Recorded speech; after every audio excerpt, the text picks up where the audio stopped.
This is a guide to rogue tanking on Turtle WoW. So first, what are we talking about? Rogue tanking, it's kind of silly, but Turtle WoW added a couple of abilities that make it possible for rogues to effectively tank. And one specific thing that they can do that's pretty useful is be completely immune to physical attacks. So how does that work? Well, first we have to understand how the defense table works. So if you take a look here, we're looking at this chart. If we turn off block, because rogues can't block, we can see what the table looks like. When a raid boss who's level 63 attacks me, there's a 4.4% chance for them to miss, a chance for me to dodge, chance for me to parry, chance for them to crush, crit, or hit is very high.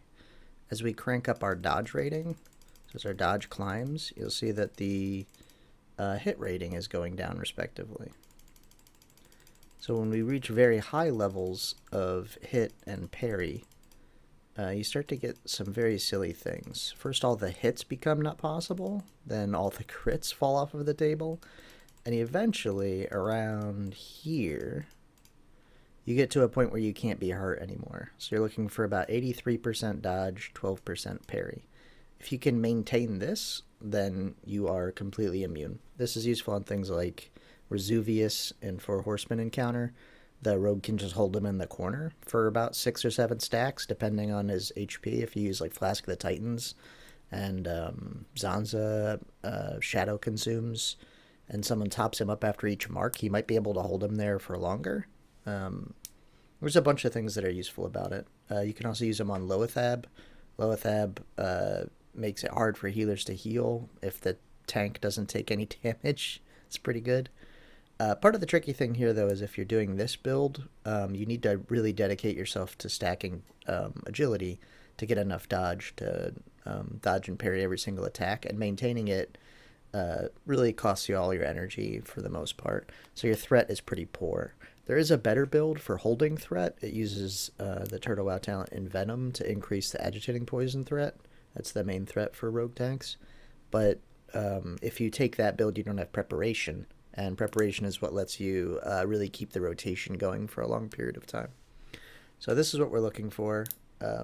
Let's take a look at some clips here. Here is some of my gear. So I'm just going over each of the pieces.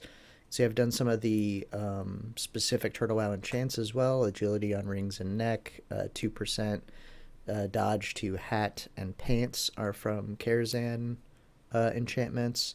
Got basically agility on everything because rogues get 1 dodge per 14.5 agility. So they're pretty unique in that way. All other classes like bear tanks and stuff do not get as much dodge per agility. So we get a lot from stacking it. You can also use some goofy trinkets and stuff. And if you hit really high numbers, you will be able to dodge everything. Now, part of it here, you're thinking, okay, but he only has 60 and 12, and we needed to hit, what is it? We need to hit like 83 and 12, so that's not good. But you don't actually need to hit 100% because the mobs go to 40 or 4% mischance, so you only need about 96. But B, improved Ghostly Strike, Flourish, and Evasion all give at least 17% more dodge. So while you're using Ghostly Strike, you have 17% increase if it's improved. While using Flourish, you have 20% increased parry, and while you're using Evasion, you have 50% increased dodge. So if you add 17 to this, right, we go to what 66.6, then 76 if you add on the parry,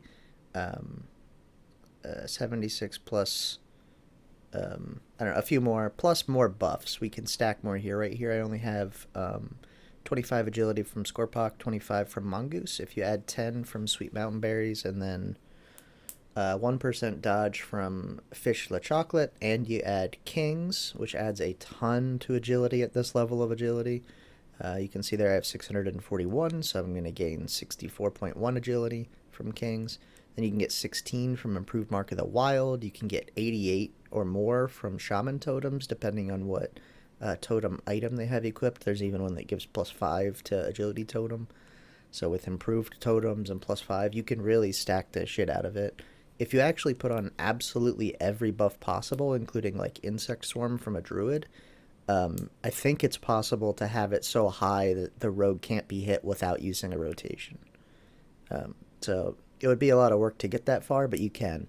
In this case, though, I'm going to tank a 63 Elite to show that it works, and he'll never hit me.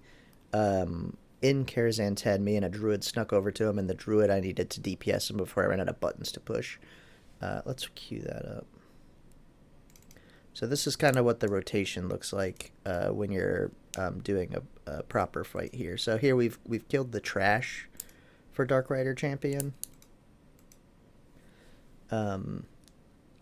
We went ahead and killed both ads and then vanished to reset him. Now we're tanking him. I started with Ghostly Strike, then I built up 5 combos. I pressed Flourish. You can see above my health bar there in the bottom left, Flourish has 14 seconds left. When Flourish is wearing off, we press Ghostly Strike again. So you'll see that here in about 6 seconds. I'll hit a Ghostly Strike. And the boss just can't hit me. This boss only does a physical whirlwind attack and auto attacks. So Ghostly Strike. Now all my buttons are on cooldown, so use Evasion. So it's Ghostly Strike, Flourish, Ghostly Strike, Evasion. Evasion lasts so long that Ghostly Strike and Flourish come back up. So here I kind of mess up and spend too much energy, so I don't have enough for a Ghostly Strike on time, but I still press it. It's okay. There was a window there where maybe he could have hit me. Then back into Flourish again.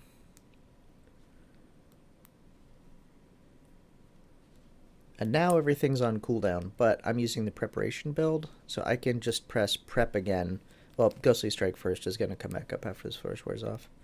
Then I'll be able to press preparation and get all my buttons back again, which means I can immediately start the whole rotation over again, starting with Ghostly Strike. So we'll do Ghostly Strike, then we hit preparation,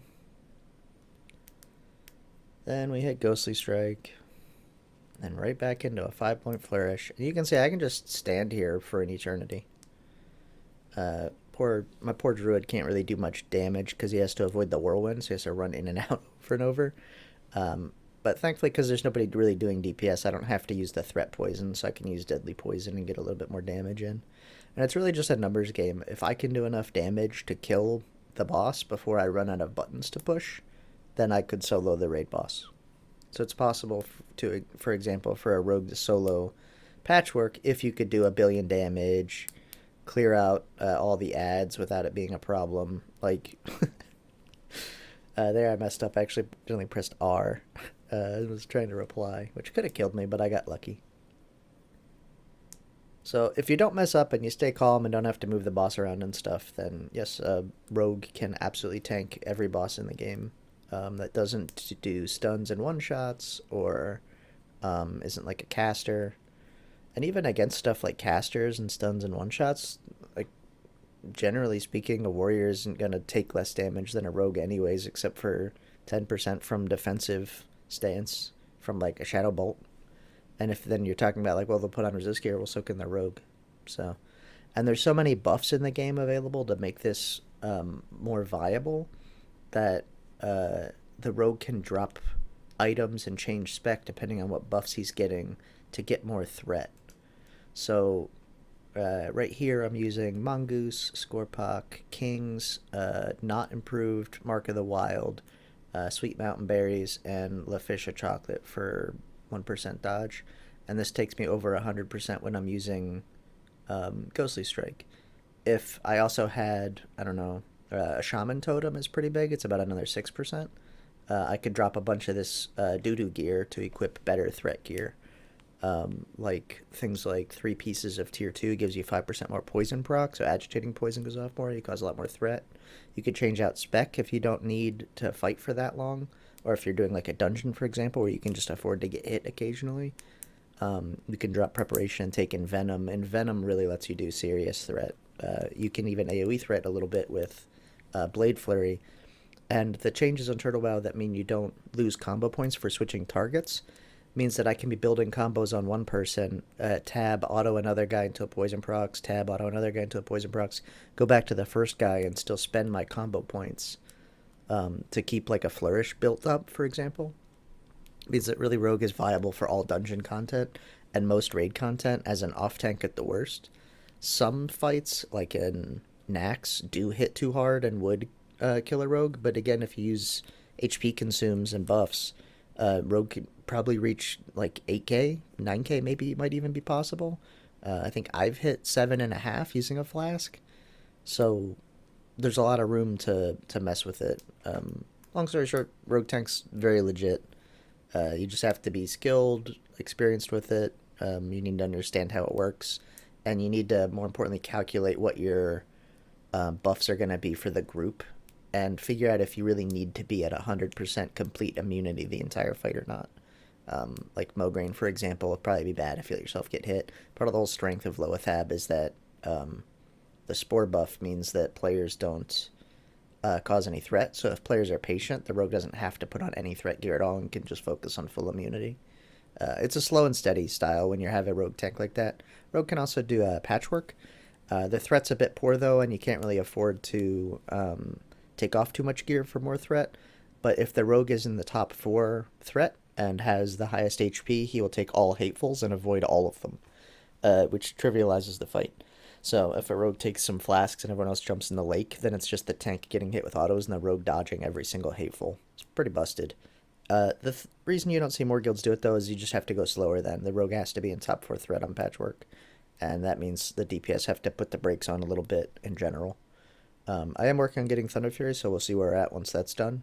But if I can keep up good threat and still do, 2-3 minutes of total evasion, then it might end up becoming optimal to just have the rogue tank hateful, since it reduces all the damage.